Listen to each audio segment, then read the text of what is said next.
December 1943, Oslo, Norway. The temperature has dropped to 14 degrees below zero, and the streets are covered in a thick blanket of snow that muffles every sound except the rhythmic boots of German patrols.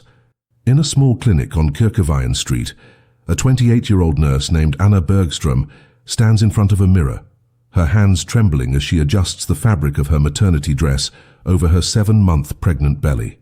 Hidden beneath the knitted baby blanket she's folding and refolding is something that could get her executed before dawn. 3 rolls of microfilm containing the complete blueprints of Nazi coastal defenses, troop movements, and the locations of every ammunition depot from Kristiansand to Narvik. In exactly 47 minutes, she will attempt what no one in the Norwegian resistance has successfully done before. She will walk through 14 German checkpoints, each one more paranoid than the last, carrying intelligence so valuable that the Allies have lost 6 agents trying to obtain it. The cost of failure is not just her life, but the life of her unborn child. Norway in 1943 is a country that has learned to breathe quietly. 3 years of Nazi occupation have transformed this land of fjords and midnight sun into a surveillance state where trust is a luxury and betrayal is rewarded with extra ration cards. The Germans control everything: the ports, the railways, the radio stations, the hospitals. They've installed checkpoints every few kilometers along every major road, creating a web of control so tight that even the wind seems to ask permission before it blows. For ordinary Norwegians, life has become a careful performance of compliance. You keep your head down, you don't ask questions, and you certainly don't make eye contact with the soldiers in Feldgrau uniforms who stand on every corner with their Mauser rifles and their lists of names. But beneath this surface of forced normalcy, something else is happening. In basement printing presses, in church attics, in the back rooms of fish markets, the resistance is gathering information, piece by piece, preparing for the day when this occupation will end. Anna Bergström was not born to be a hero. She was born to be exactly what she appears to be: a nurse, a wife, a soon-to-be mother. Before the war, her biggest concern was whether her husband Eric would remember to fix the loose floorboard in their bedroom. She worked at Rikshospitalet, the national hospital, where she specialized in prenatal care and had a reputation for having the gentlest hands in the maternity ward. Her patients loved her because she remembered their names, their fears, their stories. She kept a small notebook where she wrote down details. This one is afraid of needles. That one lost her mother in childbirth. This one needs to be reassured every 5 minutes that everything is normal. But the war doesn't care about your plans. The war doesn't care that you just wanted a quiet life with a garden and children who would grow up knowing peace. When the Germans came, they took over the hospital's top 3 floors for their wounded soldiers. They brought their own doctors, their own rules, their own cold efficiency. And slowly, Anna began to notice things. She noticed which officers came in with injuries that didn't match their official reports. She noticed the whispered conversations in German that stopped when Norwegian staff entered the room. She noticed the maps left carelessly on desks, the supply manifests that revealed more than they should. And when Dr. Henrik Voss, a surgeon she'd worked with for 6 years, quietly asked her one day if she believed in Norway, she knew exactly what he was really asking. The resistance network that Dr. Voss introduced her to was not what Anna expected. There were no dramatic meetings in shadowy warehouses, no coded messages delivered by mysterious strangers in trenchcoats. It was simpler and somehow more profound than that.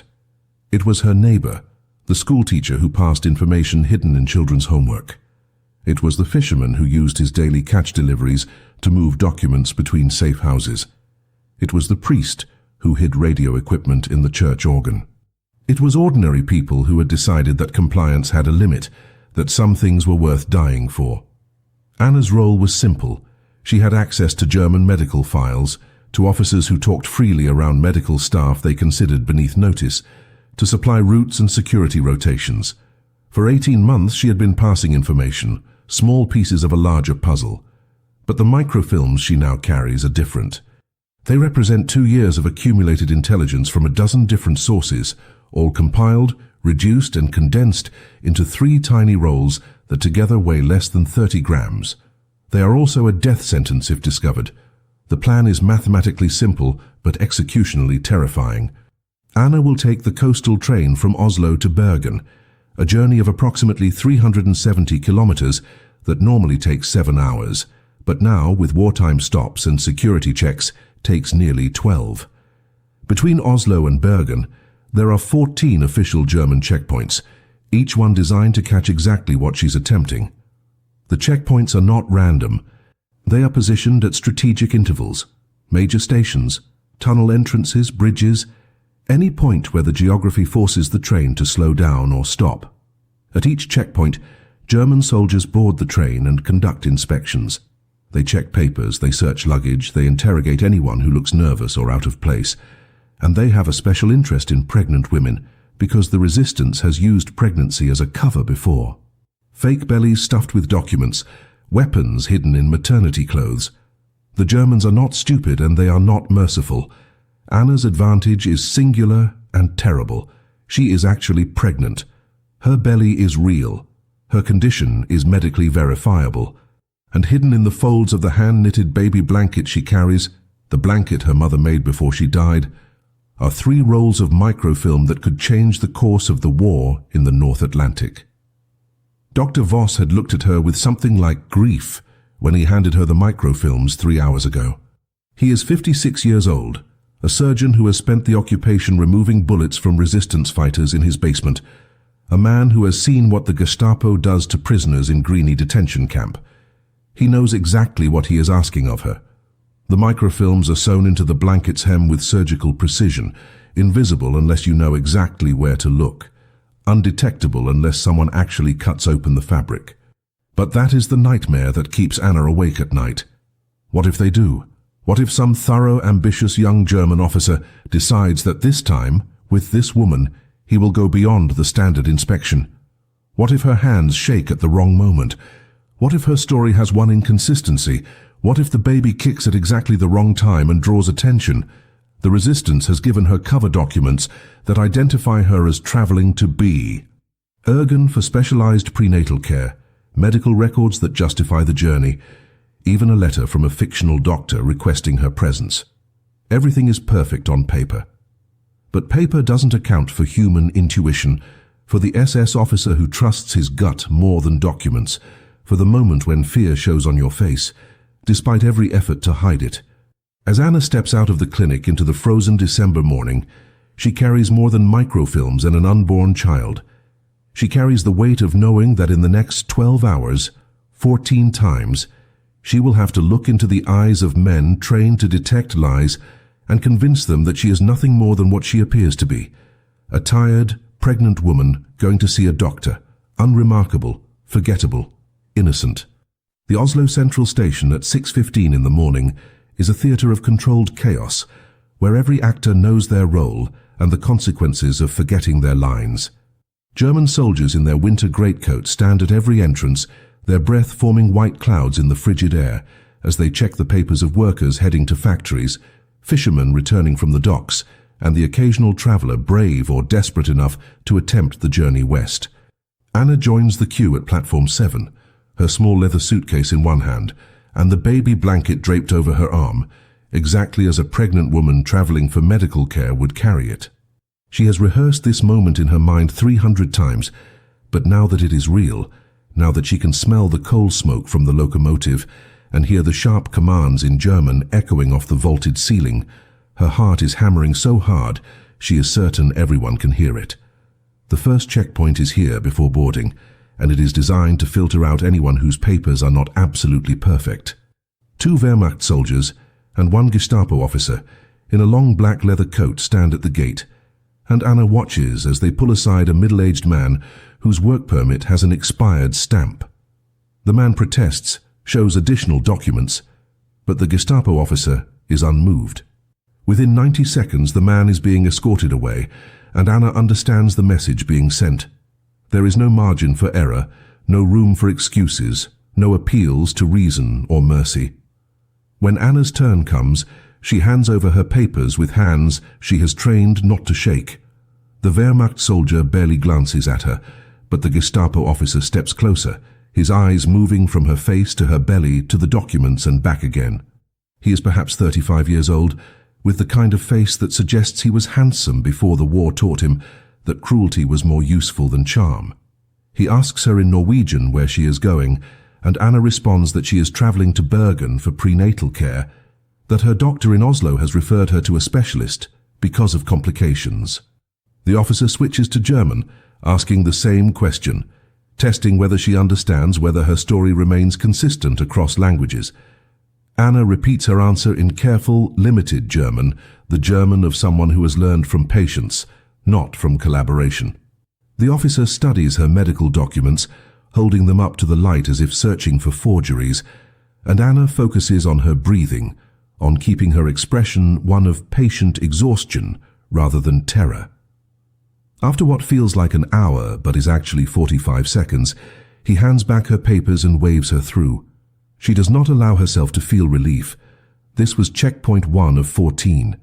The train compartment is already half full when Anna boards, and she chooses a seat by the window in a section occupied by 2 elderly women and a young mother with a toddler. This is deliberate. Traveling alone would draw attention, but sitting with other women, other mothers, creates a camouflage of normalcy. The elderly women glance at her belly and nod with the universal acknowledgement that pregnant women receive, a silent communication that transcends occupation and war. Hannah settles into her seat, arranging the baby blanket on her lap, as she would if she were actually planning to work on it during the journey. And as the train lurches forward with a metallic screech, she allows herself one moment to close her eyes and acknowledge the truth she has been avoiding. She is not just risking her own life and her baby's life, she is risking the lives of everyone in Doctor Voss's network, everyone who helped create these microfilms, everyone who will receive them in Bergen. If she breaks under interrogation, and she knows from resistance briefings that everyone breaks eventually, she will give the Gestapo a map directly to the heart of Norwegian intelligence operations in the south. The winter landscape rolling past the window is almost painfully beautiful, and Anna finds herself memorizing it as if this might be the last time she sees it. Snow-covered fields, stretching to distant tree lines, frozen lakes reflecting the grey December sky, small red farmhouses with smoke rising from chimneys where families are probably gathering for breakfast, unaware that their train is carrying a woman who might not survive the day. Norway has been occupied for 3 years and 8 months, and in that time, the country has learned 1,000 ways to resist. Some resistance is dramatic, like the heavy water sabotage at Vemork that crippled the Nazi atomic program. But most resistance is quieter, more personal. It is the fisherman who reports German ship movements, the secretary who delays important documents, the railway worker who provides schedules to resistance planners. It is the accumulation of small acts of defiance that, together, create a foundation for eventual liberation. But liberation is still an abstract concept in December 1943. The Allies are fighting in Italy, the Soviets are pushing back in the east, but Norway remains firmly under Nazi control, and there is no indication that freedom is coming anytime soon. The train begins to slow as it approaches the first station stop at Asker, 20 kilometers west of Oslo, and Anna feels her body tense involuntarily. This will be checkpoint 2, and according to her briefing, Asker is typically a routine document check, soldiers walking through the cars, examining papers, moving on. But there is no such thing as routine when you are carrying intelligence that the Gestapo would torture you for days to obtain. Hannah watches through the window as the platform comes into view, and her stomach drops. There are not just 2 or 3 soldiers waiting. There are at least a dozen, along with 2 vehicles marked with SS insignia and several men in civilian clothes who can only be Gestapo plainclothes officers. Something is different today. Something has changed. And as the train comes to a complete stop and the compartment door slides open with a bang, Anna realizes with absolute clarity that her careful planning, her perfect documents, her rehearsed story might not be enough. The officer who enters is not performing a routine check. He is searching for something specific, and his eyes are scanning every face in the compartment with an intensity that suggests he already knows exactly what he is looking for. The SS officer who enters the compartment is different from the Wehrmacht soldiers at the Oslo station, and Anna recognizes the difference immediately in the way he moves. in the deliberate slowness of his scan across each passenger's face. He is approximately 40 years old, with steel-grey eyes that have seen interrogation rooms and execution yards, and he carries himself with the confidence of someone who knows that fear is his most effective weapon. Behind him, two younger soldiers position themselves at each end of the car, blocking both exits, a tactic that transforms the passenger compartment into a trap with no escape route. The officer begins at the far end, methodically checking each passenger's documents, asking questions in a tone that is conversational but carries an undercurrent of threat. Anna watches as he spends nearly 5 minutes with a traveling salesman, examining not just his papers but the contents of his sample case, opening jars of cream and tins of tobacco, probing beneath the fabric lining with gloved fingers. This is not a routine inspection. This is a manhunt, and someone in this train or on this route is the target. When the officer reaches the elderly woman sitting across from Anna, his demeanor shifts slightly, becoming almost courteous as he examines her identification card and travel permit. But Anna notices that even as he speaks politely to the old woman, his eyes keep returning to Anna, assessing her, calculating something. The young mother with the toddler is next, and the officer's questions become more pointed. Where is her husband? Why is she traveling alone? Does she have family in the destination city? The young woman's voice trembles as she explains that her husband is working in the shipyards, and she is taking their son to stay with her sister while she recovers from illness. The officer studies her medical certificate, holds it up to the light streaming through the compartment window, and Anna realizes he is checking for the watermark that authenticates official documents. After an agonizing pause, he returns the papers and turns his full attention to Anna. His first words are not a request for documents but a statement. He tells her in Norwegian that there have been reports of resistance activity on this route, that a pregnant woman was seen near a resistance safe house in Oslo 3 days ago, and that all pregnant women traveling west are being subjected to enhanced screening. Anna's training in the resistance has prepared her for this moment, and she knows that the worst thing she can do is show panic or offer information that has not been requested. She meets the officer's eyes with the exhausted patience of a woman in her 3rd trimester who has endured too many inconveniences to be rattled by one more. And she responds that she knows nothing about resistance activity, that she is simply trying to reach Bergen before her condition makes travel impossible. She hands over her documents, and as the officer examines them, she allows her hand to rest protectively on her belly, a gesture so instinctive and universal among pregnant women that it requires no performance. The officer reads her medical referral letter slowly, his lips moving slightly as he processes the technical terminology about placental complications and the need for specialist consultation. He asks why she cannot receive this care in Oslo, and Anna explains that the specialist she needs, Dr. Anderson, practices only in Bergen and has equipment not available in the capital. This is true, verifiable information that the resistance has built her cover story around, and if the officer chooses to investigate, he will find records of Dr. Anderson and his specialized practice.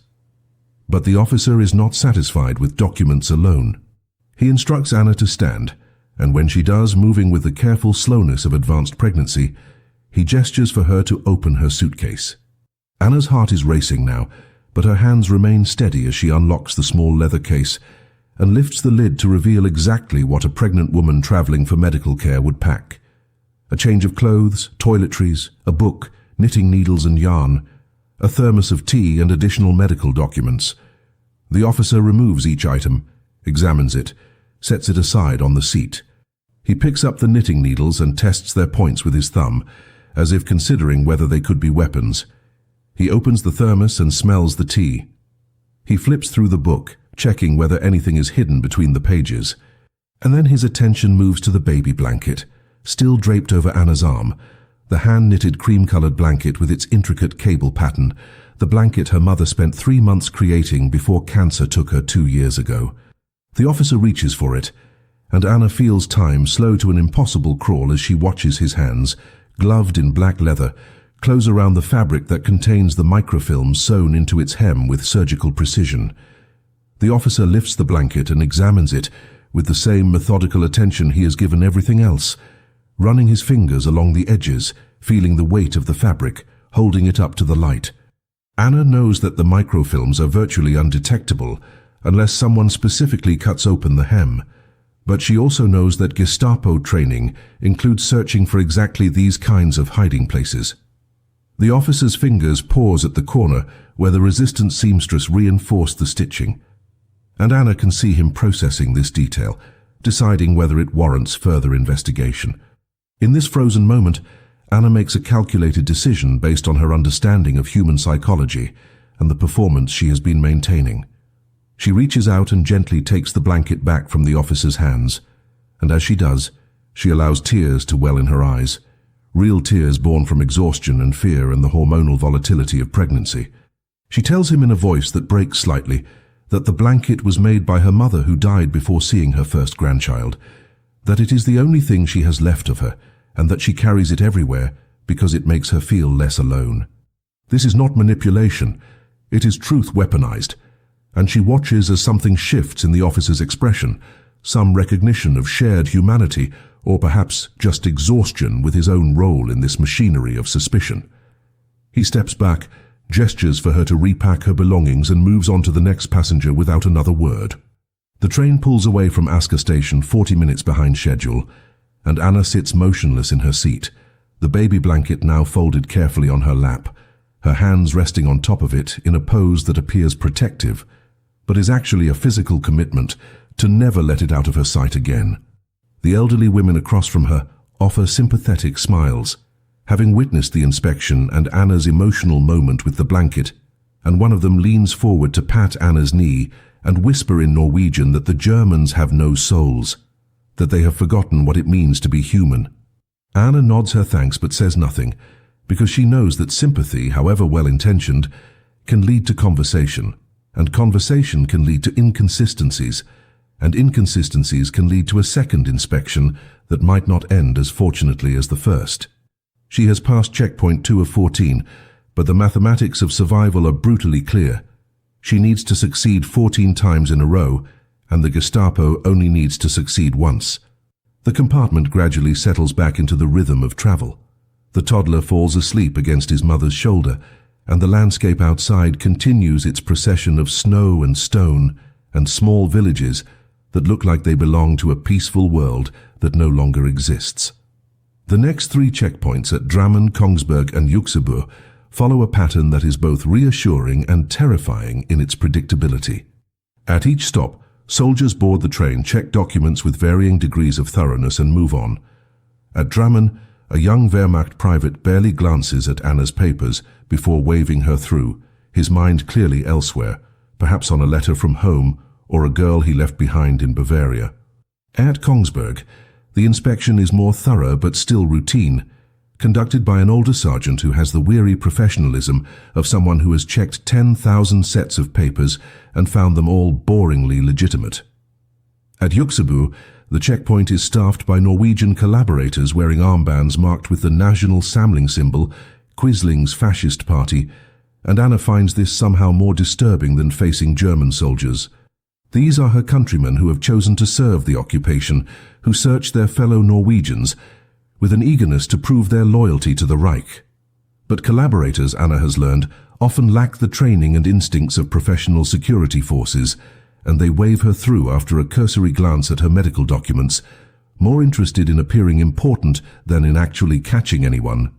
By early afternoon, Anna has cleared 6 checkpoints, and she allows herself to acknowledge a dangerous feeling creeping into her consciousness, the possibility that this might actually work.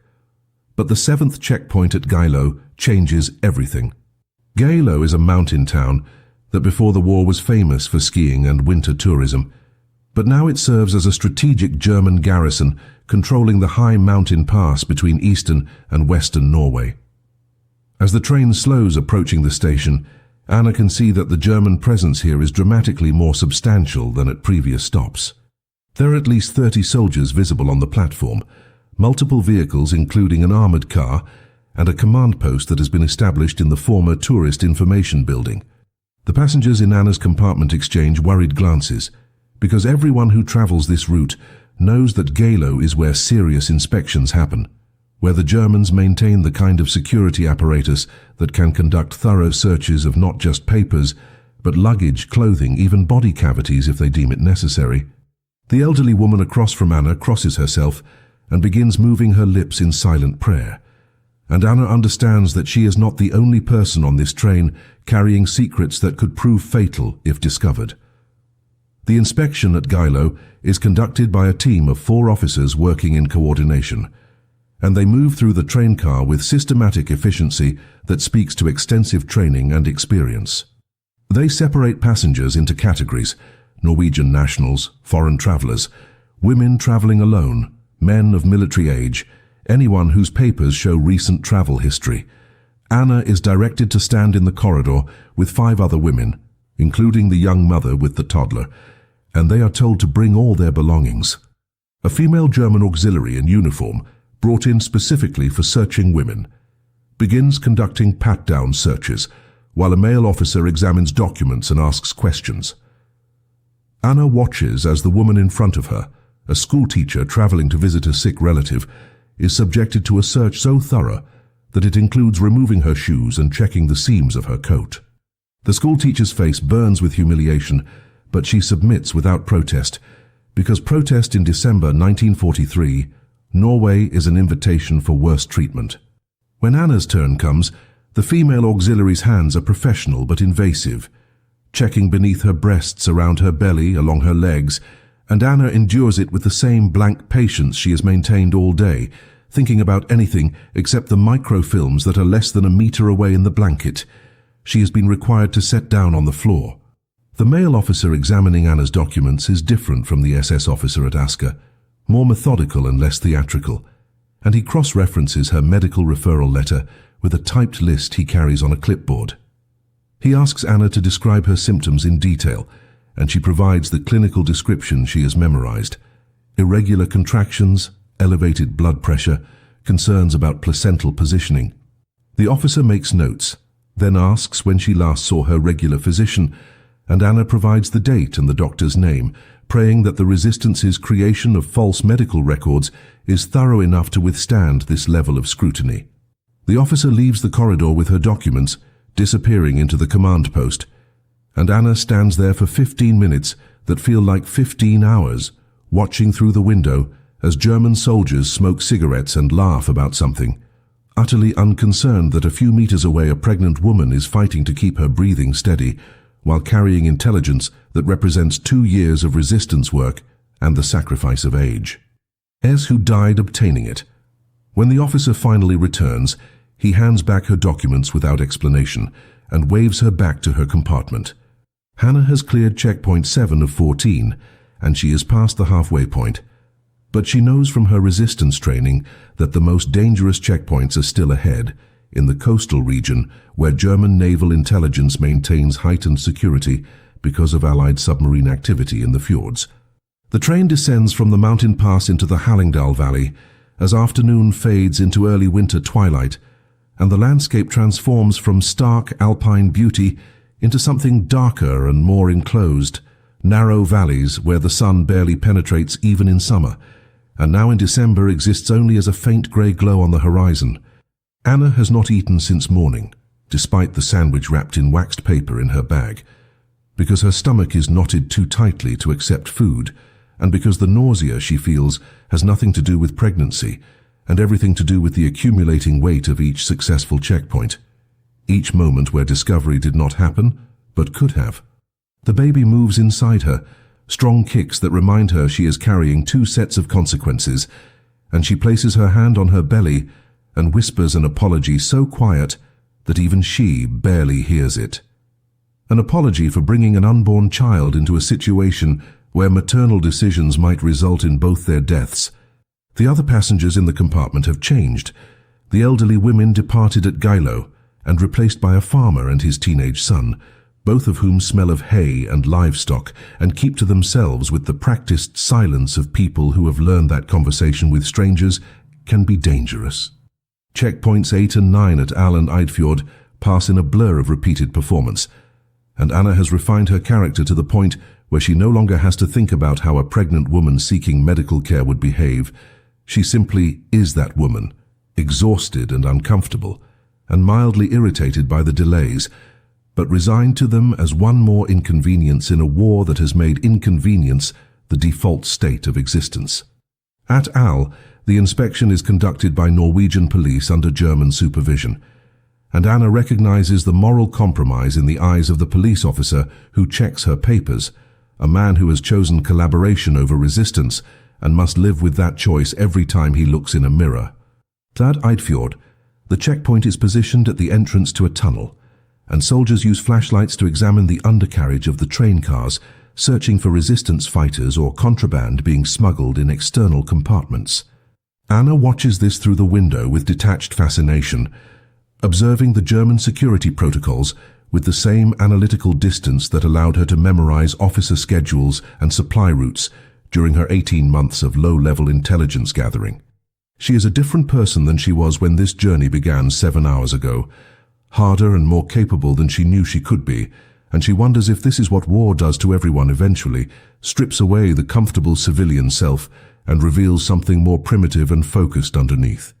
The train reaches Voss at checkpoint 10, as full darkness settles over the valley, and Anna can see the lights of the town reflected in the black water of Vangsvatnet Lake, a constellation of yellow windows suggesting warmth and safety that feels impossibly distant from her current reality. Voss is the last major checkpoint before the final approach to Bergen, and the resistance briefing had identified it as particularly dangerous because the local Gestapo commander, a man named Hauptsturmführer Werner Koch, has a reputation for thoroughness that borders on obsession. Koch believes that the Norwegian resistance uses the Bergen Railway as a primary courier route, and he has made it his personal mission to prove this theory by catching anyone, carrying contraband or intelligence. The train sits at the Voss platform for over an hour, while a complete search is conducted, every passenger removed to the station waiting room, every piece of luggage opened and examined, every identity verified against central records.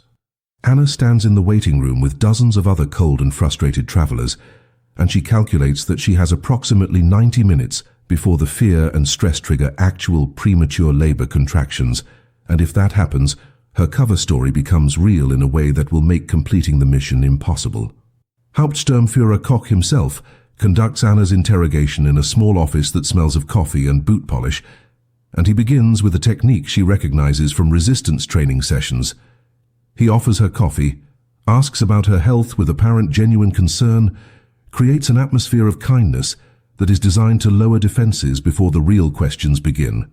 Anna accepts the coffee because refusing would seem suspicious, and because the warmth of the cup gives her hands something to focus on besides their tendency to shake. Koch speaks Norwegian with a slight German accent, and he tells Anna that he understands how difficult it must be to travel in her condition, that his own wife is pregnant with their third child back in Munich, and that he wants to make this process as quick and painless as possible. But then his questions become more specific. Why is she not traveling with her husband? What exactly is wrong with her pregnancy that requires a specialist? Has she been to Bergen before? Does she know anyone in the resistance? Anna answers each question with the same patient exhaustion, adding small details that make her story more believable. Her husband Eric works at the dockyards and could not get time off. The complications involve the umbilical cord position and require specialized ultrasound equipment. She visited Bergen once before the war on her honeymoon and thought the fish market was overwhelming. Koch makes notes in a leather journal, and Anna notices that he writes in a precise, cramped script that suggests someone who values detail above all else. The moment that will haunt Anna for the rest of her life comes when Koch finishes his questions and stands to escort her back to the waiting room. Because as he walks around the desk, he notices the baby blanket she has folded over her arm and asks if he can see it. There is no threat in his tone, just curiosity, perhaps thinking of his own pregnant wife and the preparations being made in a Munich apartment for a baby who will be born into a world where Germany is beginning to lose the war it started. Anna hands him the blanket because refusing would transform curiosity into suspicion, and she watches as Koch unfolds it completely, admiring the craftsmanship of the cable knit pattern, running his fingers along the edges exactly as the SS officer did at Asker. He mentions that his wife is knitting a similar blanket, and he asks if Anna made this one herself. Anna tells him the truth, that her mother made it before she died, and Coke nods with what appears to be genuine sympathy and hands it back.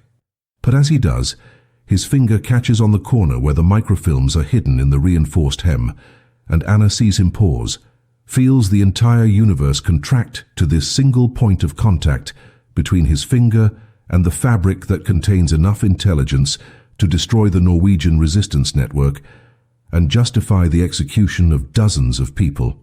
Kirk's eyes narrow slightly, and he brings the corner of the blanket closer to examine the stitching, and Anna knows with absolute certainty that the next 10 seconds will determine whether she lives or dies, whether her baby lives or dies, whether 2 years of resistance work succeeds or fails.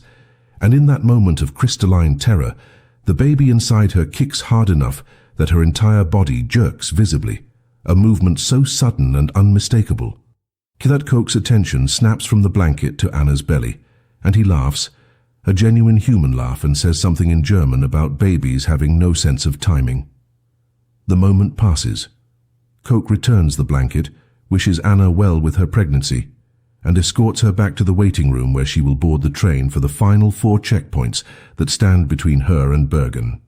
The train departs Voss at 9:47 in the evening, and Anna sits alone now in a nearly empty compartment, most passengers having disembarked at earlier stops, leaving only a handful of travellers making the final leg into Bergen. The darkness outside is absolute, broken only by occasional lights from isolated farmhouses clinging to the mountainsides. And Anna's reflection in the window shows a woman she barely recognizes, pale and drawn with dark circles under her eyes that speak to exhaustion that goes far deeper than physical tiredness. She has been traveling for 15 hours, has passed through 10 checkpoints, and has 4 remaining before she reaches Bergen and can transfer the microfilms to Martha, the midwife who serves as the resistance contact point in the coastal city. But these final 4 checkpoints are in some ways the most dangerous, because they are positioned in the approaches to Bergen, where German naval intelligence operates with heightened paranoia, where every traveler is viewed as a potential Allied spy attempting to gather information on U-boat movements and coastal defenses. Anna knows from her briefing that more resistance couriers have been caught in the final 20 kilometers to Bergen than on the entire rest of the route, caught because they relaxed too soon, because they allowed themselves to believe they had succeeded before the mission was actually complete. Checkpoint 11 at Trengereid comes at 10:30, and it is staffed by Kriegsmarine personnel, naval intelligence officers whose training focuses specifically on intercepting information about German maritime operations. The inspection is brief but intense, and the naval officer who examines Anna's papers seems less interested in her pregnancy than in her stated destination, asking detailed questions about where exactly in Bergen she will be staying, which hospital she will visit, how long she plans to remain in the city. Anna provides the addresses the resistance has prepared for her, a boarding house on Strandgarten Street that actually exists and has a proprietor who has been briefed to confirm Anna's reservation if the Germans check, and the name of Dr. Anderson's clinic on Kaigarten near the harbour. The officer writes down these details, and Anna understands that there is a possibility, perhaps even a probability, that the Gestapo in Bergen will be notified of her arrival and will be watching to see if her actions match her stated purpose. This creates a new level of complexity for the handoff to Martha, because it means Anna may need to actually visit Dr. Anderson's clinic to maintain her cover, actually check into the boarding house, actually perform the role of a woman seeking medical care, while simultaneously making contact with the resistance and transferring the microfilms without being observed by potential Gestapo surveillance. The 12th checkpoint at Arna is positioned at the eastern entrance to the Ulriken Tunnel, the long passage through the mountain that marks the final approach to Bergen, and here the Germans have established what amounts to a fortified position with searchlights, vehicle barriers, and a permanent garrison housed in converted railway buildings. The train stops completely, and every passenger is required to disembark and pass through a processing station where documents are checked against a master list of approved travellers. Luggage is X-rayed using equipment Anna has never seen before, some kind of American technology the Germans must have captured and repurposed. Anna watches as her small suitcase disappears into a large metal box, and an image appears on a screen, showing the ghostly outlines of her belongings, and she feels a surge of relief that the resistance had the foresight to hide the microfilms in the blanket rather than in her luggage, because this technology would certainly reveal anything hidden in a false bottom or sewn into a coat lining. But the blanket remains draped over her arm, too personal and obviously handmade to warrant the same suspicion as manufactured luggage, and the operator monitoring the X-ray machine waves her through without requesting to examine it separately. Inside the processing station, Anna is directed to join a queue of women waiting for a female searcher, and she notices that the atmosphere here is different from previous checkpoints, more bureaucratic and less theatrical, as if the Germans at this final approach have moved beyond trying to intimidate travelers and are simply processing them with industrial efficiency. The female auxiliary who searches Anna is in her 50s, German but with a Bavarian accent that softens slightly when she notices Anna's advanced pregnancy. She conducts the pat-down search with professional detachment, but when she finishes, she tells Anna in German that she should be at home resting, not traveling on trains through mountain tunnels in the middle of winter. Anna responds in her limited German that she wishes she could be home, that circumstances have forced this journey, and the woman shakes her head with what might be disapproval or might be sympathy. It is impossible to tell. But then the auxiliary does something unexpected. She opens her own locker and retrieves a small package wrapped in brown paper, and she hands it to Anna and tells her it is gingerbread cookies that her sister sent from Germany, and that pregnant women need to keep their strength up. Anna is so surprised by this gesture of human kindness in the midst of an occupation that for a moment she cannot speak, and when she thanks the woman, her voice cracks with genuine emotion that has nothing to do with her cover story and everything to do with the surreal experience of receiving cookies from a woman whose country is occupying her homeland while she carries intelligence that could lead to German deaths. The 13th checkpoint comes immediately after emerging from the Ulriken tunnel at Bergen Station's eastern approach, a final security screen positioned to catch anyone who might have somehow evaded detection at Anna. But by now it is nearly midnight. The security personnel are tired, and Anna is processed through with minimal questioning, her papers examined by a young soldier who can barely keep his eyes open and who seems more interested in the end of his shift than in the pregnant Norwegian woman who is clearly exactly what she appears to be. Anna boards the final section of train for the 2-kilometer journey into Bergen Central Station. And as the city lights become visible through the window, scattered across the hills, surrounding the harbor like fallen stars, she allows herself for the first time all day to acknowledge the magnitude of what she has almost accomplished. She has traveled 370 kilometers, has been interrogated and searched at 13 checkpoints, has looked into the eyes of dozens of German soldiers and Gestapo officers, and convinced every one of them that she was nobody worth remembering. But there is still checkpoint 14 waiting at Bergen Central Station, still the final handoff to Martha, that must occur without Gestapo surveillance, still the possibility that everything could unravel in the final moments. And as the train pulls into the platform at 11:53 on December 17, 1943, Anna Bergström prepares to face the last obstacle between her and the completion of a mission that began 18 hours ago in an Oslo clinic, and that will end one way or another in the next 30 minutes. Bergen Central Station at midnight is a cavern of shadows and echoing footsteps, the vaulted ceiling disappearing into darkness above the dim platform lights that create pools of yellow illumination separated by expanses of black. The final checkpoint is positioned at the main exit, an elaborate installation of desks, barriers, and uniformed personnel that represents the culmination of German security paranoia about this coastal city that serves as a major U-boat base and naval headquarters. Anna steps off the train onto the platform with legs that have forgotten how to walk properly after 18 hours of sitting, and she joins the thin stream of late-night arrivals moving toward the exit, perhaps 20 people total, most of them workers returning from jobs in the interior, a few travelers like herself. The cold air rolling in from the harbor carries the smell of salt water and fish and diesel fuel, the distinctive Bergen scent that she remembers from her honeymoon 5 years ago when the city was Norwegian and the fish market was full of laughter instead of Wehrmacht soldiers buying fresh cod for their officers' mess. She can see through the station windows that snow is falling again, thick flakes that swirl in the streetlights, and she thinks about how snow covers everything equally: German trucks and Norwegian homes, occupation and resistance, guilt and innocence, all of it disappearing under the same white blanket. The 14th checkpoint is operated by a combined team of Gestapo and Sicherheitsdienst, the SS intelligence service, and Anna recognizes immediately that this is the most professionally dangerous inspection she has faced all day. The officer who takes her documents is perhaps 45 years old, with the bearing of someone who spent years in criminal investigation before the war, and who approaches every interaction as a potential interrogation. He does not waste time with pleasantries or false kindness. He reads her medical referral letter with the focused attention of someone looking for the specific detail that does not align, the small inconsistency that reveals a larger deception. He asks Anna why she arrived so late at night if her appointment with Dr. Anderson is not until tomorrow afternoon, and Anna explains that the train delays at checkpoints made the journey take much longer than anticipated, that she had hoped to arrive by early evening.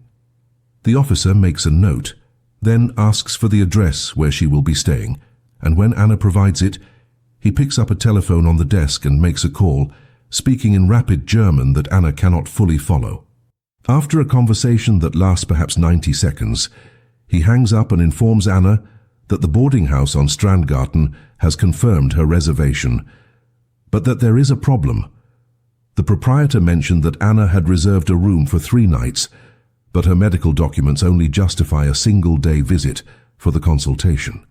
Why the discrepancy? Anna's mind races through possible explanations, calculating which response will sound most plausible while simultaneously trying to remember if the resistance briefing mentioned anything about the reservation length. She decides on partial truth, explaining that she was not certain how long the consultation would take, that Dr.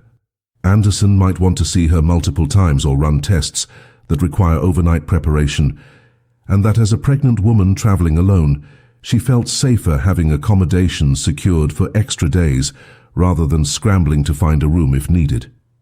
The officer studies her face as she speaks, and Anna can see him processing her micro-expressions, her tone, her body language, applying whatever training the Gestapo provides in detecting deception.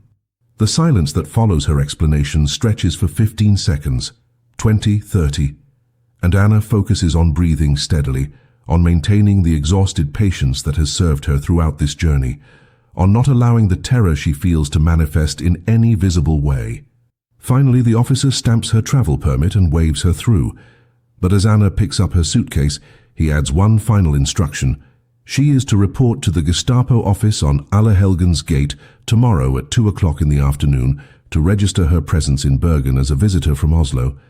This is not a request, it is an order, and failure to comply will result in immediate arrest. Anna exits Bergen Central Station into the falling snow carrying a small suitcase, a baby blanket, and the sudden crushing weight of a new complication that threatens to unravel the entire mission. The plan had been straightforward: proceed directly to the boarding house where Martha the midwife would be waiting under the pretense of being a friend who came to help Anna settle in, transfer the microfilms during a private moment in Anna's room, and then Martha would disappear into the night with the intelligence while Anna maintained her cover by actually visiting Dr. Anderson the next day before returning to Oslo. But now there is a Gestapo appointment that suggests she is under surveillance, that her movements will be monitored, that any contact with Martha might be observed and documented.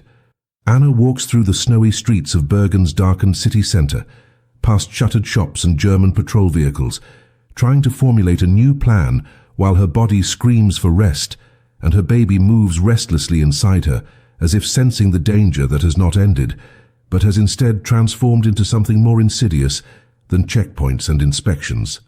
The boarding house on Strandgarten is a 3-story wooden building painted yellow, typical of Bergen's historic architecture, and when Anna knocks on the door at 12:30 in the morning, it is opened by an elderly woman with kind eyes who introduces herself as Fru Hansen, and who tells Anna in a voice carefully calibrated to carry no hidden meaning that her friend Martha stopped by earlier but had to leave, and that she left a message saying, She would return in the morning to check on Anna's well-being.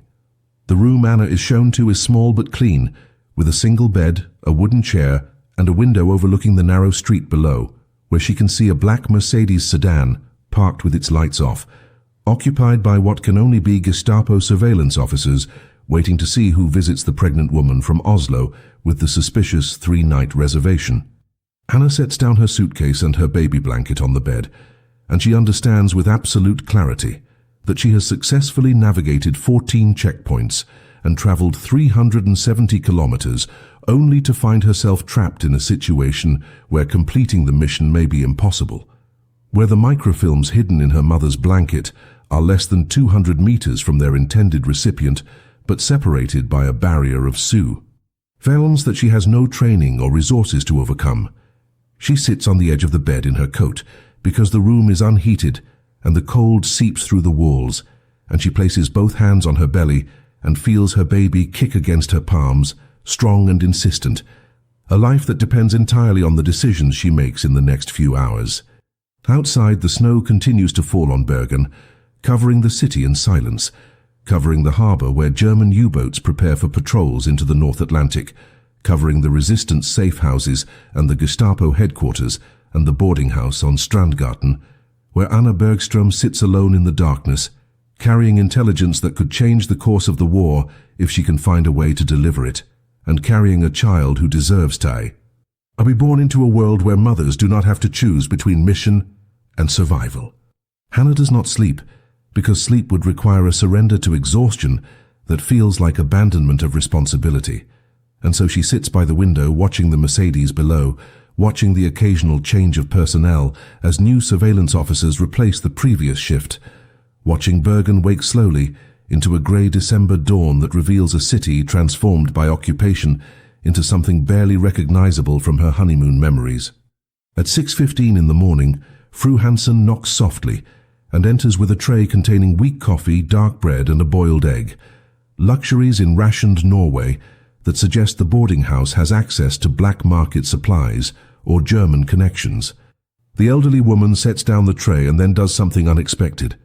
She begins tidying the already tidy room, moving with deliberate slowness while humming a folk song under her breath, and it takes Anna several moments to recognize the tune as Ja, vi elsker dette landet, the Norwegian national anthem that has been banned by the occupation authorities. This is a signal, a coded communication that Fru Hansen is not simply a boarding house proprietor, but part of the resistance network, and when she leans close to adjust the curtains, she whispers in a voice barely audible that Martha knows about the surveillance, that a plan is being developed, and that Anna should proceed to Dr. Anderson's clinic at the scheduled time and trust that contact will be made safely. The hours between dawn and early afternoon pass with agonizing slowness, and Anna forces herself to eat, to rest, to perform the role of a pregnant woman preparing for a medical appointment while her mind races through scenarios and possibilities. At 1 o'clock, she leaves the boarding house carrying only her medical documents and the baby blanket, leaving her suitcase in the room as evidence that she intends to return, and she walks the 8 blocks to Dr. Anderson's clinic on Kaigarten Street with the awareness that she is being followed by at least one plainclothes Gestapo officer, maintaining a distance of approximately 30 meters. The clinic is located on the 2nd floor of a building overlooking the harbor, and the waiting room is occupied by 3 other pregnant women and their husbands, normal people living normal lives despite the occupation, and Anna feels a surge of envy for their uncomplicated existence, for the luxury of pregnancy being the only crisis they face. When Dr. Anderson calls her name, she follows him into an examination room where he closes the door and immediately transforms from jovial physician to serious resistance operative, speaking in rapid Norwegian while pretending to conduct a prenatal examination, explaining that Martha is in the building disguised as a cleaning woman, that the transfer will occur in the bathroom at the end of the hall, and that Anna must follow his instructions precisely to avoid Gestapo detection. The plan that Dr. Anderson outlines is audacious in its simplicity and terrifying in its reliance on split-second timing and the assumption that the Gestapo surveillance is competent but not omniscient. Anna will complete her medical examination, which Dr. Anderson will extend to 45 minutes, by conducting unnecessary but legitimate tests that justify the length of her visit. She will then use the bathroom at the end of the hall, where Martha will be mopping the floor, and during the 30 seconds when Anna is inside the bathroom with the door closed, she will remove the microfilms from the blanket's hem using a small blade that Dr. Anderson provides, place them in a sanitary napkin wrapper that Martha will have left in the waste bin, and exit leaving the blanket behind on the hook where Martha will retrieve it, cut open the hem to verify the transfer, and then replace it on the hook before Anna returns from paying her bill at the reception desk.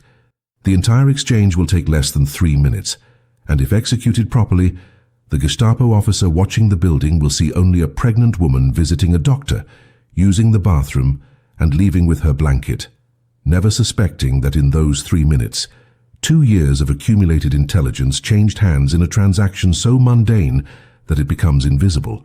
But the plan requires Anna to cut open her mother's blanket, the last physical connection, to a woman who raised her and taught her to knit and died before seeing her become the kind of person who carries microfilms through enemy checkpoints. And this small act of destruction feels disproportionately devastating in a day that has already demanded every reserve of courage she possesses. Dr. Anderson conducts the examination with theatrical thoroughness, measuring Anna's blood pressure, listening to the baby's heartbeat with a stethoscope, palpating her abdomen with professional precision while explaining in a voice loud enough to be heard in the waiting room that everything appears normal, but that he wants to run additional tests to be certain. He draws blood, takes urine samples, all legitimate medical procedures that consume time and create a paper trail that will satisfy any Gestapo inquiry into whether Anna's visit was genuine.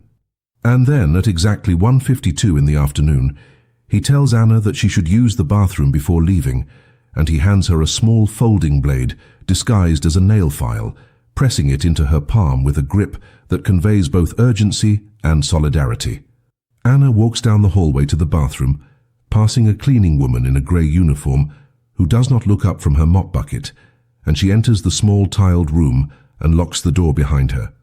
The baby blanket is draped over her arm, as it has been for the entire journey, and Anna spreads it across her lap and stares at the corner where the microfilms are hidden, the corner where her mother's careful stitching created a pocket that has survived 14 checkpoints and 18 hours of scrutiny.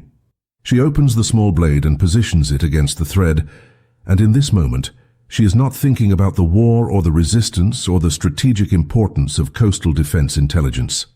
She is thinking about her mother's hands creating this blanket, loop by loop, stitch by stitch, while cancer consumed her from within, thinking about how her mother told her that someday this blanket would keep her grandchild warm, would be a bridge between generations, would carry forward the love that death could not erase. Hannah cuts through the hem with 3 precise movements, and the microfilms slide into her palm. 3 small cylinders of film that weigh almost nothing, but that represent the work of dozens of agents, the risk of hundreds of informants, the hope that accurate intelligence can shorten the war and save lives. She places them in the sanitary napkin wrapper as instructed, deposits it in the waste bin beneath crumpled paper towels, and then she carefully folds the blanket to hide the cut hem and drapes it back over her arm. She exits the bathroom, walking past Martha, who is still mopping, back to Dr. Anderson's office, where he provides her with written care instructions and a follow-up appointment card, all elements of the performance that will satisfy Gestapo review. She pays the receptionist, accepts her receipt, and then mentions casually that she forgot her blanket in the bathroom, and she walks back down the hall where Martha has already retrieved the microfilms and replaced the blanket on its hook. The entire exchange completed in the 2 minutes and 40 seconds that Anna spent at the reception desk. Anna takes the blanket, lighter now by 30 grams, and by the weight of 2 years of accumulated resistance work, and she walks out of the clinic into the December afternoon, where the Gestapo officer who has been waiting outside falls into step 30 meters behind her, following her back to the boarding house, observing her return to her room, watching the building through the evening, never suspecting that the mission he was assigned to Privy Gad has already succeeded, that the intelligence is already moving through resistance channels towards Stockholm and London, that the pregnant Norwegian woman he has been surveilling is no longer a courier, but simply what she appears to be, an exhausted mother-to-be who survived a journey that should have been impossible and who now must survive the aftermath. Anna attends her mandatory Gestapo appointment at 2 o'clock the following afternoon in an office on Allerhelgensgate that smells of cigarette smoke and the particular kind of fear that soaks into walls when terrible things happen regularly within them. The officer who interviews her is different from the one at the train station, younger and more casual, and he asks routine questions about her visit, her health, her plans to return to Oslo. Anna provides answers that align perfectly with her cover story, because they are now essentially true. She saw Dr. Anderson. He confirmed that her pregnancy is progressing normally, but requires monitoring.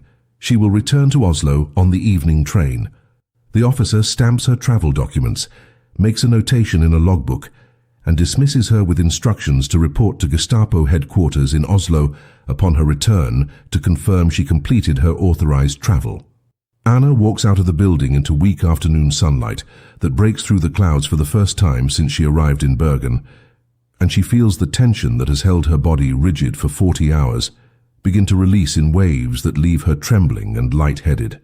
She stops at a small park near the harbor and sits on a frozen bench, and she allows herself 3 minutes to simply breathe, to acknowledge that the microfilms are gone, that the mission is complete, that she has done what the resistance asked of her and survived. The return journey to Oslo that evening is a strange inverse of the westward trip. The same checkpoints in reverse order, but experienced through the lens of someone who is no longer carrying contraband and who can afford to be merely annoyed rather than terrified by each inspection. The soldiers who check her papers see a tired pregnant woman returning home from a medical consultation. Unremarkable and forgettable, and they wave her through with minimal questioning. Anna sits in her compartment, watching the dark landscape slide past the window, and she thinks about how she will never be able to tell anyone the complete truth of what she did, how even after the war ends, if the war ends, this story will remain classified and secret, known only to the handful of resistance operators who planned the mission and the Allied intelligence officers who will receive the microfilms.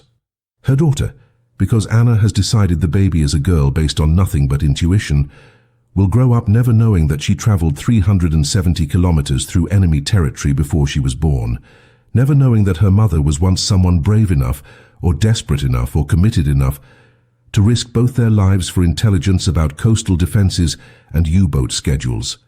This knowledge sits heavily in Anna's chest, the understanding that heroism, real heroism, is often invisible and unacknowledged, performed not for recognition, but because someone has to do it, and you happen to be the one in position to try. Anna arrives back at Oslo Central Station at 4:30 in the morning on December 19th, and Eric is waiting on the platform, his face grey with worry and exhaustion, because Anna had only been able to send him a single coded telegram from Bergen saying that the medical consultation went well.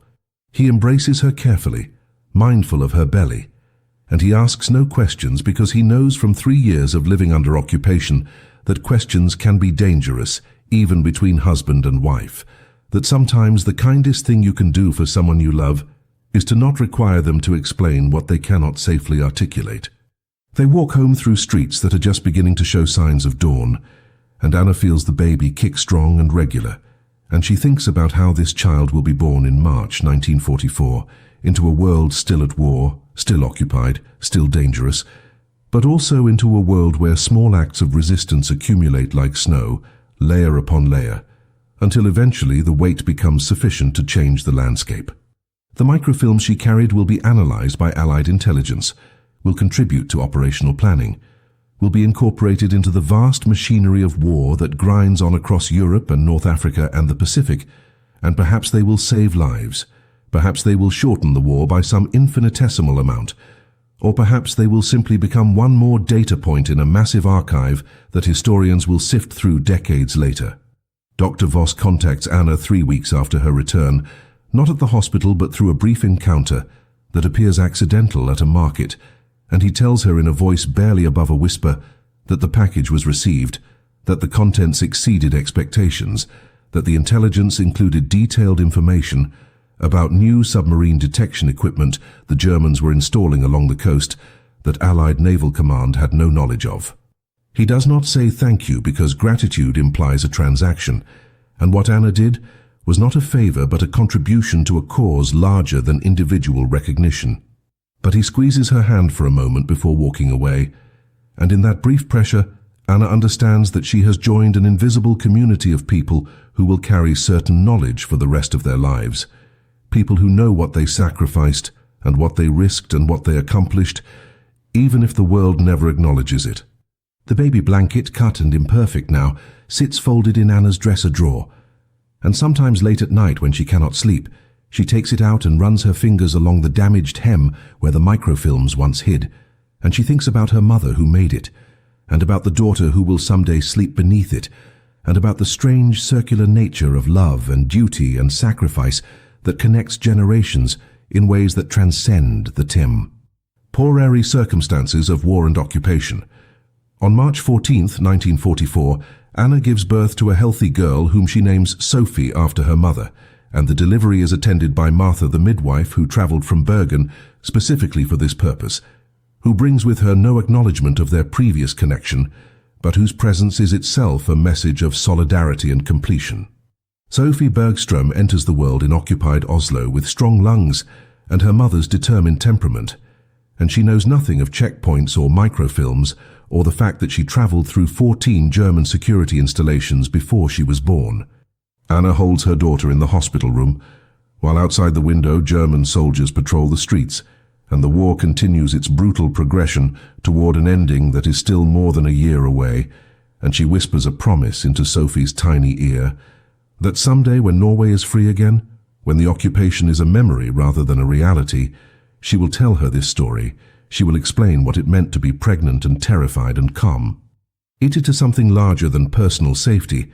She will pass down the knowledge that ordinary people, nurses and doctors and midwives and cleaning women, were the ones who actually fought the war that mattered, the invisible war of intelligence and resistance, and small acts of enormous courage that accumulated like snow until their weight became sufficient to change everything. Norway would not be liberated until May 8, 1945, 17 months after Anna's journey through the 14 checkpoints, and by then, Sophie would be walking and speaking her first words in a language her mother fought to keep free. The microfilms Anna carried contributed to Allied intelligence assessments that led to increased submarine patrols in Norwegian waters, to bombing raids on coastal installations, to operational decisions that disrupted German naval logistics in ways that are documented in classified military archives, but never attributed to a pregnant nurse on a winter train. The official histories of the war would mention the Norwegian resistance in abstract terms, discussing sabotage operations and intelligence networks without naming the individuals who comprised those networks, without acknowledging the nurses and doctors and midwives who transformed hospitals into resistance cells and medical consultations into intelligence transfers. Anna Bergström's name appears nowhere in these histories, and this absence is not an oversight, but the natural consequence of effective clandestine operations where success is measured not by recognition, but by survival and mission completion. But the absence from official history does not diminish the reality of what happened, does not erase the 40 hours of sustained terror, does not invalidate the choice to risk everything for intelligence that might save lives she would never meet. What haunts me most about Anna's story, and what should haunt anyone who studies the occupation of Norway, is the casual brutality of the choice she was forced to make. We can discuss the strategic value of the microfilms. We can analyze the intelligence they contained. We can calculate their contribution to Allied operations with the cold precision of military historians. But none of that analysis captures the human reality of a 7-month pregnant woman standing in an Oslo clinic, looking at 3 rolls of microfilm that weigh 30 grams, and deciding to hide them in her dead mother's blanket, and carry them through a security apparatus specifically designed to catch exactly this kind of operation. This was not a choice between good and evil. It was a choice between terrible options in a world where occupation had eliminated all the comfortable alternatives.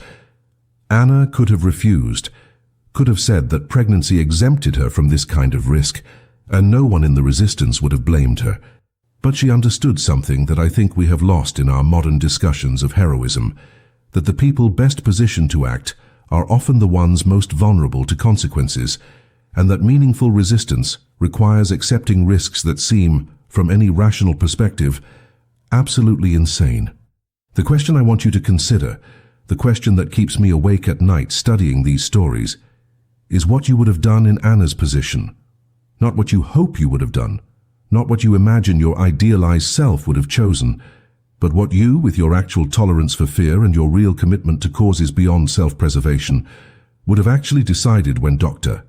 Voss handed you those microfilms and explained the mission, because it is easy, 75 years later, in a world where Norwegian independence is taken for granted and the Nazi occupation is a historical episode rather than a present reality, to say that of course you would have carried the microfilms, of course you would have risked your life and your child's life for the resistance. But Anna made that choice in December 1943, when there was no guarantee that the Allies would win, when Norwegian liberation was an abstract hope rather than a certain future, when the Gestapo was executing resistance members in Akershus fortress, and the cost of capture was not just death, but torture designed to extract every name and address and safe house you knew. She made that choice knowing that if she broke under interrogation, she would destroy not just herself, but an entire network of people who trusted her. I think about Anna Bergström when I hear people today dismiss the importance of individual action, when I encounter the cynicism that suggests one person cannot make a difference against large systems of power. The microfilms she carried represented 2 years of accumulated intelligence from dozens of sources, but without someone willing to transport them from Oslo to Bergen, they were worthless, just film sitting in a clinic waiting to be discovered during a Gestapo raid. Anna was not special in any conventional sense. She was not a trained spy or a professional soldier, or a person with unique skills that made her irreplaceable. She was a nurse who knew how to keep her hands steady during medical procedures, and who had learned through 18 months of low-level resistance work how to maintain a cover story under pressure. What made her valuable was not exceptional ability, but willingness to act when action was required. To say yes when the easier and safer answer would have been no. And I think we have lost something essential in our modern culture by creating a narrative of heroism that requires superhuman qualities, because it allows ordinary people to excuse themselves from moral action by claiming they are not heroes. Anna would have told you she was not a hero. She would have said she was terrified for 40 hours straight, that she nearly vomited at 3 different checkpoints, that there were moments when she wanted to throw the blanket out the train window and pretend she had never agreed to this mission. But here is the truth that this story reveals, the truth that makes it more than just an interesting historical footnote. The war was not won by the people who felt no fear. It was won by the people who acted despite being absolutely terrified. Anna's hands were shaking when she handed her papers to the Gestapo officer at Asker, but she handed them over. Her heart was racing when Hauptsturmführer Koch examined the blanket at Voss, but she maintained her cover. She was 7 months pregnant, exhausted, scared, and completely aware that discovery meant execution, and she completed the mission anyway because someone had to, and she was the one in position to try. That is the legacy that deserves to be remembered. That is the story that cannot fall into the silence of forgotten history. Sophie Bergström grew up in free Norway, became a teacher, raised her own children, and eventually, in the 1980s, her mother told her the complete story of the 14 checkpoints and the baby blanket and the microfilms that traveled through German security installations, hidden in the hem of a dead woman's final gift to her grandchild. And Sophie understood then that she had inherited not just a name, but a responsibility to remember that freedom is maintained by people willing to risk everything, that occupation is resisted by nurses and doctors and cleaning women who transform ordinary objects into tools of intelligence warfare, and that the most important battles are often fought by pregnant women on trains who convince a dozen German officers that they are nobody worth rememi. Pering, that blanket, cut and imperfect, still exists in a museum in Oslo, displayed without explanation because Anna's story remained classified until 1997.